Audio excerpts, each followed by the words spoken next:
This month's theme for character education is cyber safety, and today we have Mr. Deck and Mrs. Webster here to answer some questions about how to stay safe online.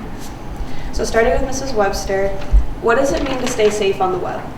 I think just to stay safe on the web is just don't communicate with anybody that you don't know, because this day and age there are so many people out there just trying to get information to hack into your account or anything. So if you don't know them, do not communicate with them.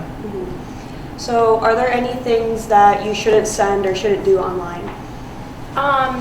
Definitely do not send any personal information. If you get an email, asking for bank information, your social security number, birthday, anything that they would be able to hack into an account, and it's an email or phone call, do not give them that. If it's important, they'll contact you again. Don't ever think that you have to just give information. After taking all of that into account, are there any rules of thumb that you would recommend for staying safe on the web? Yeah, I would recommend that if you have a question about it, you're unsure or uncertain about something, to ask an adult if you feel safe. A teacher, administrator, parent, anybody, or a friend, if you have questions, just don't send it before clarifying that you should. So now for some legal questions for Mr. Deck. What kind of images could get somebody in trouble online?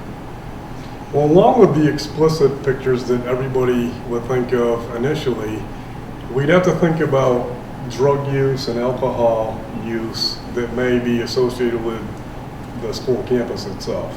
That could certainly get someone in trouble legally and under the school rules, where a person could get actually expelled for 180 days for drug use or alcohol use on campus. So how much trouble could a student actually get into? Depending on the types of images or the activity that they're involved in, it could range anywhere from a summary offense, which would be like getting a traffic ticket, to actually a felony offense, which is very serious.